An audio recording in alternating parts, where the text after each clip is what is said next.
Today's world is obviously filled with more and more information, and I think English gives us a way not only of accumulating that information, but a way of analyzing that information. It gives us a chance of accessing other people's life worlds.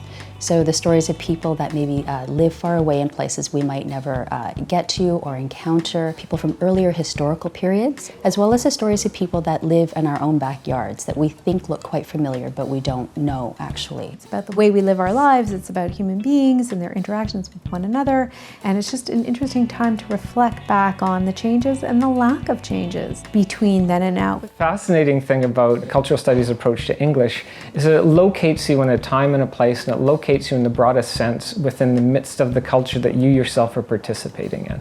You look at culture in the broadest manner. You look at it in terms of literary texts, as movies, documentaries, dance, all these different forms of culture.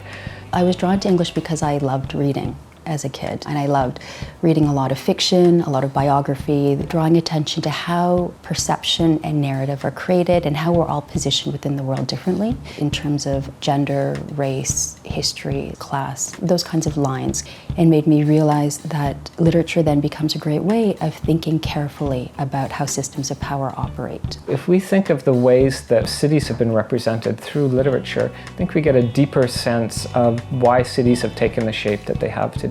The way that we use particular languages when we greet people, and the places that we go to, and how we talk to people, and how we understand each other. A degree in English literature, it's not necessarily training for one particular job, but it's training you how to think and how to write and how to communicate, and those are skills that you need in almost every profession. So people do go on to law school, people become judges, people go on to work for nonprofits, people go on to work in other cultural positions. The most obvious things I think that jump to mind are journalism, editing, teaching. I might be doing any of those things. History, culture, economics, politics, all of those things are sort of embodied within literature. It's one that adapts to how our everyday life is changing. It adapts to technology. It adapts to changes within language. It adapts to changes within culture.